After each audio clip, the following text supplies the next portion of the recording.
A paz do Senhor, amados irmãos. Nós estamos aqui iniciando esse trabalho, um programa sobre a Escola Bíblica Dominical. Primeiramente, queremos nos apresentar. Nós somos a Igreja Evangélica Assembleia de Deus, campo da Cidade Nova, pastoreada pelo nosso pastor Neirias Pinheiro. E a proposta desse programa é dar enfoque nos pontos principais da lição, e com a intenção de fomentar o debate sobre as questões primordiais. O comentarista da nossa lição é o nosso pastor Claudio de Andrade, e também nós temos aqui o nosso presbítero Luiz Carlos, que é pedagogo, professor secular, superintendente da Escola Bíblica Dominical no campo da Cidade Nova, que vai comentar alguns pontos aqui importantes da nossa lição. Com a palavra. A paz do Senhor, você que vai nos acompanhar a partir de agora, nesse momento que para nós é maravilhoso e ao mesmo tempo dignifica a obra do Senhor, porque quanto mais nós nos aprofundamos, quanto mais nós pelo menos somos levados a conhecer ao Senhor, nós temos nesse grande rol dos nossos irmãos, amigos que compreendem essa literatura, nós vamos com certeza aprender muito mais uns com os outros. Muito bem. Dando continuidade aqui, eu gostaria de fazer apenas uma prévia desse nosso tema. O tema nós usamos, irmãos, as lições bíblicas da CPAD, comentado, como já falei, pelo pastor Claudio de Andrade, que também é gerente de publicações da CPAD. E o tema é as 7 cartas do Apocalipse. Presbítero, como início, eu queria falar um pouco sobre essa igreja Éfeso, que é a nossa lição, a terceira lição. Éfeso, a igreja do amor esquecido.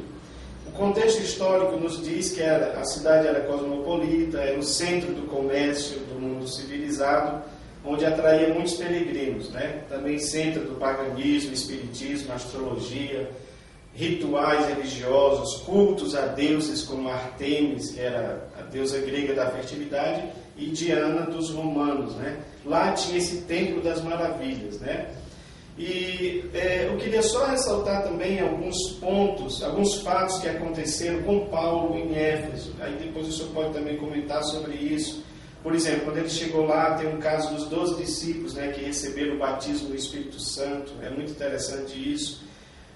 Muitos milagres também aconteciam por meio de Paulo, curas, libertações, Tem um caso dos exorcistas imitadores, os filhos de Cefas, que tentaram expulsar demônios usando o nome do Deus de Paulo. Isso daí é só para a gente ver como a cidade era envolvida com a questão de idolatria, de bruxaria. Inclusive tem o caso dos ocultistas, que também queimavam seus livros em público. Eles se converteram a Cristo, e depois foram e queimavam seus livros em público.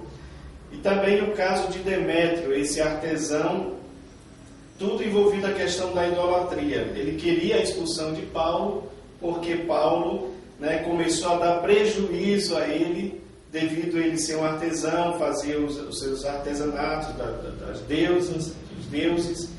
E aí começou a dar prejuízo, então ele queria a expulsão de Paulo. Foi quando ele fez um discurso, incitando o povo contra Paulo, e o povo, em retaliação, diz que eles sobem lá no templo da Diana e fica dizendo, grande a Diana dos Efésios, por horas e horas eles ficaram fazendo isso daí. Então essa é só uma introdução, mas o ponto que eu queria falar e que eu queria que o senhor comentasse, também tem a respeito sobre essa questão da ortodoxia e a ortopraxia.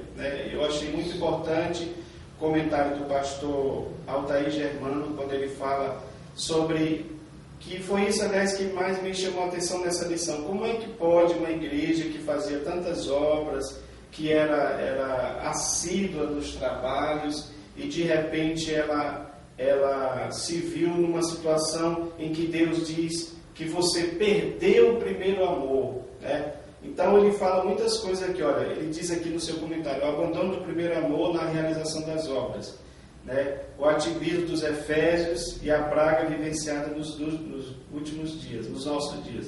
Então vamos O que o senhor tem a dizer sobre isso? Bom, eu acredito, como propriamente o texto já nos traz, o pastor Claudio de Andrade foi muito feliz quando destacou essa comparação entre as cidades cosmopolitas que aconteceram no passado e as que acontecem nos nossos dias, a partir do momento em que essa realização dessas obras evidenciadas na igreja de Éfeso, esse ativismo dos efésios é dado por causa do próprio berço cultural. Então, todo lugar de efervescência cultural, você vai perceber um sincretismo muito grande entre aquilo que é considerado cultura. Não tão somente o conhecimento que é praticado, mas toda a gama do conhecimento que é trocada nesse decorrer das atividades. E como a igreja de Éfeso era uma igreja muito ativa, ela passou a se preocupar muito mais no próprio combate acerca das coisas espirituais relacionadas aos falsos ensinos, aos falsos profetas, e ela foi deixando de trabalhar este amor, que é considerado o primeiro amor, é aquele que ampara, é aquele que cuida.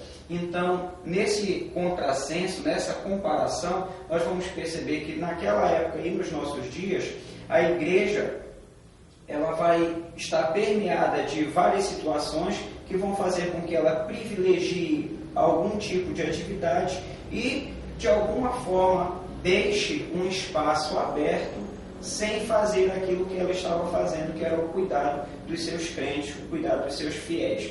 Que nós, diga-se de passagem, é uma coisa danosa, é uma coisa ruim para o convívio dos crentes, essa perda desta comunhão. Porque essa importância de um em relação ao outro é muito, mas é muito importante e significativa para o crescimento de cada um dos cristãos.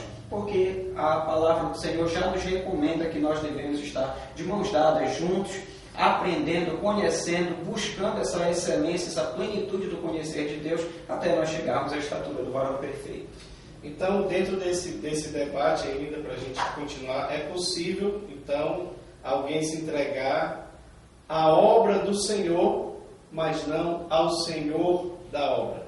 É possível, até porque o comentarista ele escreve sobre essa ortodoxia e essa ortopraxia. O que seria essa ortodoxia? Seria a maneira firme e fiel de lidar com determinadas coisas no plano das ideias, enquanto a ortopraxia no campo da prática.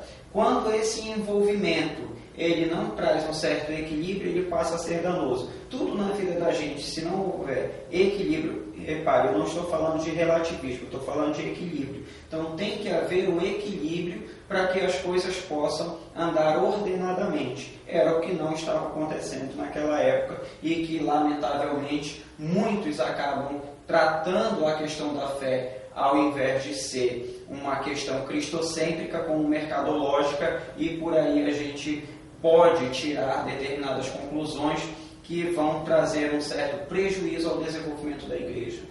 Muito bem, e para a gente já um pouco encerrar aqui o nosso assunto, como é que o senhor acha que o professor deve abordar essa lição na classe? Qual é a metodologia que ele pode usar para abordar? Porque você sabe que o Apocalipse, né, embora não tenha muito símbolo nesse ponto aí que a gente está falando, mas ele é muito carregado de simbologia e tudo. Como é que a gente pode pegar isso para a prática de uma maneira que possa ser entendido pelos irmãos, os alunos? Olha, você usou uma palavra que é muito simples, pegar. Se você vai pegar, é de alguém que tem. Então, essa exegese bíblica é a nossa exploração acerca do que o Espírito Santo nos dá. Então, quando a gente fala sobre essa simbologia, e nós temos esse comentário de ortodoxia, que requer de cada um de nós, fiéis, pelo menos leitores da palavra do Senhor, uma ação concreta naquilo que está se percebendo enquanto teoria, enquanto plano de ideia. Então, a ortodoxia vai refletir nessa busca desse caminho existencial na parte prática, que seria a ortopraxia. O que não pode acontecer é nós perdermos este vínculo de comunhão uns para com os outros, na iminência de, eu vou defender determinada ideia, eu vou me proteger, eu vou viver agora de uma forma diferente, de forma que despreze, inclusive, aquele que é necessitado. Então, não é que seja uma dica de como começar a aula, mas trazer os alunos a refletirem como essa demonstração de amor está sendo refletida, está sendo trabalhada na vida da igreja. Porque se eu não tiver essa compreensão, se eu não tiver o equilíbrio nisto, eu vou estar enquadrado dentro da igreja de Éfeso, a qual tinha obras e obras grandes, mas o amor já era muito aquém daquilo que se esperava enquanto igreja. O pastor Cláudio Anon, ele usa uma expressão aqui no terceiro tópico, no segundo tópico, né? Só para a gente encerrar, sobre a amnésia do amor. Como a gente lutar contra essa amnésia, ou seja, esse esquecimento. Olha, a princípio, quando nós pensamos em usar os próprios termos que o pastor Cláudio Anon usa, ele usa com muita propriedade, usa com até bastante simplicidade. Nós não vamos poder nos dar o direito de nos perder nesse sentido. A gente precisa simplesmente dizer que essa amnésia é o próprio esquecimento de amar, esse esquecimento de demonstrar carinho, amor, respeito, contra toda aquela gama de acontecimentos que nós estamos vendo acontecendo na igreja de Éfeso, onde as pessoas, a partir de uma avaliação egoísta, egocêntrica, tendem a querer o melhor para si em detrimento do outro. Então, como é que a gente vai se proteger nesse relacionamento, vamos dizer assim, porque não conserva mais esse amor? Olha, primeiro nós temos que refletir sobre o assunto. Depois nós temos que avaliar como essa situação ela está acontecendo no dia a dia da igreja, na minha relação com os meus irmãos. E numa escala de valores, eu estar na dependência do Senhor sobre tudo, para que Ele possa, enfim, cuidar de todas essas coisas, conforme recomenda a carta de Pedro, capítulo 5, versículo 7, lançando diante dele todas as nossas ansiedades, porque Ele é quem cuida de nós. Então, as preocupações de uma entidade, de uma cidade, de um organismo que é cosmopolita, que é promíscuo, que é plural, traz determinados perigos. Então nós precisamos lançar essas nossas angústias da vida hoje pós-moderna no Senhor, e Ele cuidará de cada um de nós. Lembrando que esse amor, ele deve ser sentido, ele deve ser percebido e também deve ser projetado, demonstrado na graça de nosso Senhor e Salvador Jesus Cristo. Muito bem, irmãos, a gente já vai encerrar, e eu quero encerrar com uma frase de um pastor que eu achei muito interessante, que diz o seguinte: olha, o primeiro amor é o abandono de tudo por um amor que abandonou tudo. Ou seja, ele abandonou tudo por nós, para se entregar a nós, né? Então nós fazemos a mesma coisa por ele, tá bom? Que o Senhor Jesus nos abençoe e que possamos estar juntos da próxima vez. Amém. Muito obrigado.